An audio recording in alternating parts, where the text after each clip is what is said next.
Hello, I'm the Angry Spork, and welcome to the 5th anniversary of Taking Issue. And already you may have noticed something a little different about me this time. That's right, my hair is shorter.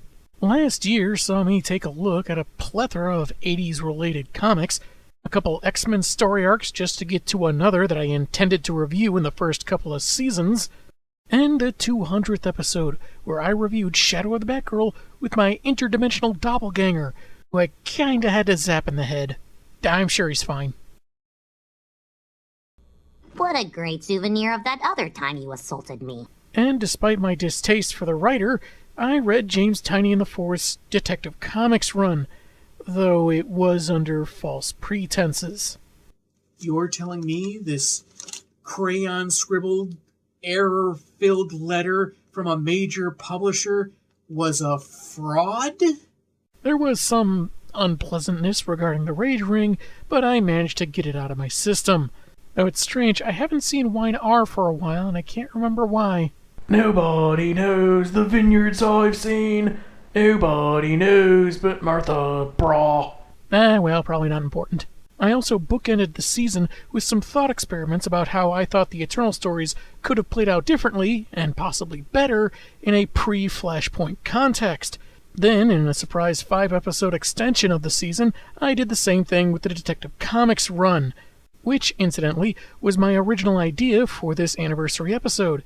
But it became a lot longer than I think some people would have bothered sitting through in one go. Instead, since I'm a cartoon now, I've decided to review a particular episode of a cartoon that has comics, but isn't based on comics. So what if it's a deviation? It's my show. Fight me!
The Simpsons. You might have heard of the show. The iconic animated suburban family with a dim-witted dad, a loving mother, a few rambunctious kids, a city full of eclectic characters, and the various shenanigans that ensue. Nerd! Older fans such as myself disagree at when exactly the show started to decline. Some think around season 8, some think as early as when Conan O'Brien left. Me, I can see some pretty decent jokes as late as seasons 12, maybe even 13 or 14. but a decline in quality and humor is definitely obvious. I don't watch quite as regularly as I used to, and while some episodes can be very bland and not all that funny, there's one in particular I find just fascinatingly bad for reasons for a long time I couldn't pinpoint. So let's see if I can identify this problem, as I'm taking issue with The Simpsons' 17th season finale, Marge and Homer turn a couple play. Let's see if this episode makes us want to stay tuned or change the channel. The titular family attend a baseball game featuring a new hotshot player to the Springfield Isotopes, Buck Mitchell. The national anthem is sung by Buck's wife, Tabitha Vicks, a pop star voiced by real-life singer and actress Mandy Moore. Then things take a fan-servicey turn. Hey, Buck! How's it feel knowing your wife's turning on a creep like me? Weird, I bet. As she slides into home, even more of her clothes disappear without a trace behind a cloud of dust. Well, whenever you notice something like that, a wizard did it. Stupid sexy wizardess. She just embarrassed me in front of the entire Tornado Belt League. There's a debate on just how embarrassed Buck should rightfully feel, but it does affect his gameplay, and the fans quickly turn on their new phenom. Though upon seeing Marge and Homer on the kiss cam, he gets an idea, visits them at their house, and asks for couples counseling with his wife. He wants to know what makes them such a happy couple in hopes of saving his own marriage, and Marge is reluctant, though Homer does manage to convince her. Hey, we've gone through more hardships than the Jews and Charlie Brown put together. Haha, get it? Because Jewish people have faced a lot of horrible things, and it's like his marriage somehow. I was using ghoulish overkill! Ghoulish overkill, Summer! You have managed to squeeze a lot of fun out of married life. Buck, I guess we can help you out. We'll start tomorrow. Oh, sure. When the baseball star asks complete strangers for therapy, they're ready and raring to go. But when I do it, I'm told to put my shoes back on and I get banned from the aquarium. The first session starts the next day, and after brushing past Homer's obvious incompetence, Marge, consulting an actual book on troubled marriages, asks the young couple what they think the problem is. Old-fashioned Buck seemed to expect Tabitha to give up her international singing career, while he stayed a minor league baseball player. This is something couples might actually discuss during their courtship, but we don't really get any details about their pre-married life. Maybe the ambiguity is supposed to be the joke, and someone thought that alone was effort enough and it didn't require any more detail. The two do have certain grievances. Tabitha feels that they're mismatched and that their marriage isn't going to last anyway, and Buck doesn't like how salaciously she performs at her shows. After a visual gag that dragged on way too long, so much that it could have been seen on Family Guy, their first session ends. The next session takes place at Tabitha and Buck's home, where Marge suggests they make time to spend together, even if it's just for an hour or an evening. And wouldn't you know it, she's presenting at the ESPY Awards, and he's apparently receiving one. Hey, we can wait for our limos together. Or take the same limo. Ooh. And that blatantly obvious idea is enough to spark some reconciliation. Well, we can all certainly understand that. Now, this does seem to completely gloss over the issues they had with each other earlier, but maybe they'll cover it later in the episode, right? Sure, and monkeys might fly out of my butt. While we don't see any evidence of it, it seems the therapy sessions are helping his marriage because his ball game is improving as well. But I've heard this turnaround is due to the marriage counseling of Marge and Homer Simpson, seen in this file photo. Thanks for saying out loud that it was a file photo, because I wouldn't have been able to see that, what with the words file photo right there on screen. Yikes. The Simpsons attend one of Tabitha's concerts, just like before involves the ripping off of clothes, but this time now including a pole dance. Well, I've got the sun merged to give her a $5 bill. Marge, who really shouldn't be surprised or indignant after all this time with Tabitha, takes the kids out. Not Homer, of course, because we need this baffling exchange leading to an obvious misunderstanding. Oh, you're so hot. If only I'd seen you before I met my wife. Oh, Homer, you're sweet, but... Oh, you're talking to the chicken. Yeah, that sounded like totally natural dialogue. Plastic Man is envious of how far they had to stretch for that joke. Hey, I brought it back to superheroes! These shows always tense me up. While your fingers are greasy, could you give me a neck rub? First off, I find it rather dubious that a young, very attractive pop singer would be given a bucket of chicken to eat after a show instead of, oh, I don't know, a salad. Or at the very least, healthier proteins than something deep fried. After all, as a celebrity, she's legally obligated to remain hot forever. Secondly, why is the chicken grease a good idea? It's chicken grease! You're telling me this lady would rather deal with the stink that's gonna produce instead of, I don't know, a professional masseuse or Icy Hot? Either one she could easily afford? Oh, that's it, right there. Oh, yes, it feels so good. Oh, yeah. Buck overhears this while standing outside the dressing room, naturally misunderstands the situation, and no one clarifies anything for him because then he wouldn't punch Homer in the schnoz and drop him as his counselor. This apparently takes a toll on Buck's playing again. Homer and Marge are publicly blamed for this to the point that Bart gets beaten up at school. Despite that, Homer wants to get Buck and Tabitha back together, though Marge would rather they just get out of the business entirely. I guess you'll do it without me. Phrasing. Oh, but I wanted to do it with you. Hey, phrasing! Sometime later, Tabitha comes by to inform Marge she's leaving Buck. After yet another overly long gag that gets less funny with each passing second, he asks her to recall what attracted her to Buck to begin with. He was the first man who didn't just like me for my body. He always complimented me on my hair. That joke would land a lot funnier if it wasn't, the only reason they give for why she should stay with him. The Duff Blimp displays a message of love from Tabitha, lifting Buck's spirits, but of course it's actually Homer having commandeered the vessel. After Buck hits the next pitch with a mighty wallop, the ball pierces the aircraft and it begins falling. Not scientifically possible! Being vulnerable by an errant baseball seems like a pretty weak design, but hey, what do I know? I'm not a blimp scientist. And Homer saves himself by jumping several stories onto a random pedestrian, probably killing her, though managing to run away without so much as a limp. Oh, Bart, cartoons don't have to be 100% realistic. Buck is at first worried his wife is hurt or killed in the crash, but quickly realizes Homer was behind the whole deception.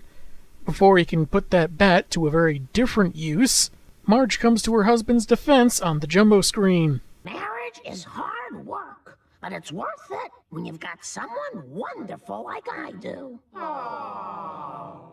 A natural conclusion Marge came to because... Okay, we all know that I haven't gotten anything for this, so let's move on, shall we? Buck, I love you too, and I'll take you back if you can guess tonight's attendance. A solution that's supposed to be funny because it's so stupid, but is just stupid. Much like a lot in this episode. C, as in keeping together, which is what I want to do. Ha. Ha. Ha! In the end, Homer and Marge get to drive away in a baseball without any consequences or further animosity, and Buck and Tabitha stay together because... reasons. And that was Marge and Homer turn a couple play. Maybe not the worst episode in the series, but definitely far from the show's best. In some respects, it's not offensively bad, just some of the jokes are standard modern Simpsons, where they feel like they should be funny but aren't, or just aren't. Or in the case of Homer's bag of baseballs or Marge's reaction to Tabitha saying she's leaving Buck, they drag on painfully longer than they really should. Like 4 times longer than they should. Unnecessary information, totally boring. I'm gonna go ahead and talk to Skip. Hello! Which isn't to say that all the jokes are bad. Some of them are fine, just not real gut-busters. The Isotopes are winning? To the bandwagon! Oh, this is the worst blimp crash ever. Too soon! Even Tabitha's 2 songs in the episode aren't so bad. They certainly are good as, at least, satires of pop songs. Stupid sexy marriage land. Don't judge me. Maybe it's partly disappointment with how the show has progressed and how unfunny the other jokes are, that the funnier ones just don't land as well. This may seem overly analytical considering I'm talking about a comedy and an animated show at that, but even cartoons and even comedy writing have to have some kind of organic development to it, some kind of process. A formula that contributes to how good it is, or at least can be. The previously more down-to-earth, slice-of-life Simpsons has changed its formula to let's just make weird, stupid, goofy stuff happen and hope it's funny. Let's throw in a lot of saucy fan service and claim it's for comedy's sake.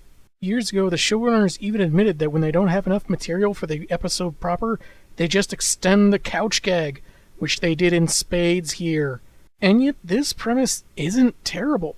Given how many troubles their own marriage has gone through, making them counselors to a younger couple is not a bad idea at all. But there are a lot of factors that make the execution suffer. A lot of it is stuff covered in Nerdstalgic's video about what ruined Homer Simpson, how he started out as this caring family man that got frustrated with his kids, depressed at his job, but still tried to do the right thing even if he wasn't the smartest guy around. And I do recommend watching that video if you're interested in the closer analysis of this character's de-evolution. No one's right and no one's wrong, till I say so. Aside from being dumber than usual, he's thoughtlessly inconsiderate, quick to anger for really stupid reasons, and is really just a bumbling oaf, but not as entertaining as he used to be. Buck, you've got a beautiful woman with a hot body that any man would fantasize about, even while making love to his own Marge. Well, I would agree that Tabitha is more attractive than Marge, but I'm not married to Marge. So now we're judging each other based on things we've done. Real fair. Class act. But that could be seen as more of a series problem. The episode problem is that it doesn't focus where it should for its premise. It's supposedly about Marge and Homer trying to help a recently married couple that are having irreconcilable differences, but they don't really delve into details that would help that story develop. We don't get a whole lot on Buck or Tabitha except maybe one or two problems. I don't want to waste any more time in a mismatched marriage. Well, I'm positively sick of her shaking her lady parts for the whole world to eyeball. So how and why did these two start dating? Tabitha is established as an international pop star, so how could Buck not realize what her shows are like? Was her performance at the ball game the final straw? Did he have any other problems with her on a personal level? Does Tabitha do it because she's a good singer and she doesn't mind dressing a little skimpily for the audience? The episode doesn't pay as much attention to these two as it should. When Apu was facing deportation, sure, the Simpsons helped him out, but Apu was always the focus. This episode doesn't have that focus. We don't even really get any details as to what her problems with Buck are, other than she feels the marriage is a mismatch. Is she concerned about his feelings about the way she dances, or does she not care? Heck, both of these characters are just played as fairly unintelligent for laughs, and a couple of their problems are even done for laughs. So, if the story isn't going to take their problems seriously, why should the audience? A couple of times it felt like they were going for Tabitha falls for Homer as a subplot, but that didn't really go anywhere, thus making some of their interactions feel even more pointless. There was something lacking in the development that prevented this concept from being as good as it could have been in the final product. As a result, not only are many jokes left feeling very subpar, but Buck and Tabitha feel very vapid, many points of contention feel hollow and unearned, and the big thing that I finally realized after thinking about it long enough was that this episode does not have a resolution. It does technically have an ending, but it doesn't have a resolution. Tabitha and Buck do seem to have some genuine problems that they don't really work out by the end. Tabitha even says, Buck and I don't belong together. But then Marge just takes her to the ball game and suddenly she wants to get back together because he liked her hair. There really was nothing to indicate that the two had resolved their problems or changed in any appreciable way that would have actually fixed their marriage. Other episodes have managed that much when Homer and Marge were the ones on the rocks, so why not here? It might have come down to the fact that these are just one-off characters not intent on being recurring or impactful, and so they were treated as such. But, I could be wrong. However, what paths could they have taken to make this a better episode? First and foremost, let's spend some more time with Tabitha and Buck. when they're alone together, or flashbacks to their courtship, and more details about how they got together and why they decided to get married. Others can debate whether or not Buck should feel angry about his wife dressing so skimpily in her shows. That can stay in the episode as part of his insecurities, that she's so beautiful and so talented, why is she with him, and he's afraid that under certain circumstances he might lose her, not realizing that his issues might make that happen anyway. This could be emphasized by close-ups of Buck looking angry when Tabitha touches Homer's knee or laughs at one of his goofy remarks. Also add in that they both have such conflicting schedules that they never had time to talk about their problems. And after some form of misunderstanding leads Buck to punch Homer, Tabitha has had enough. She doesn't feel trusted, like Buck thinks she's going to cheat on him the second the opportunity arises, and that's just not who she is. Also, it would be a good opportunity to kind of poke fun at the very premise, like Buck or Tabitha remarking, "How could hiring random people from a baseball stadium to be our marriage counselors have gone so wrong?" Tabitha, still ready to leave Buck, goes to Marge mostly to apologize for any misunderstanding with Homer. She wasn't really coming on to him, and Marge says that she wasn't really worried about that, and she explains how she and Homer have had their rough patches too. That Homer's messed up, but Marge has always forgiven him. On the rare occasions Marge is messed up, Homer's always been there to stand by her. Because deep down he feels Marge is too good for him and he doesn't want to lose her. So you have parallels established between the older and newer marriages that lead Marge, Homer, and Tabitha to a very devastated Buck. So they talk things out more. Homer explains his own insecurities about his marriage life, and that makes Buck a little more at ease. So he learns to accept that just because his wife's job involves a little bit of sexiness and eye candy for the crowd doesn't mean she's going to cheat on him. Maybe Tabitha cuts back a little on the skimpy outfits, and they both learn to make time to communicate better. And they'll also hire a professional therapist. Maybe I've been overthinking a dumb episode of a series that's past its prime, but there you have it. But since I'm also a cartoon now, who knows what other unexpected, never-before-seen things will pop up this season. Oh, come on! Are you serious?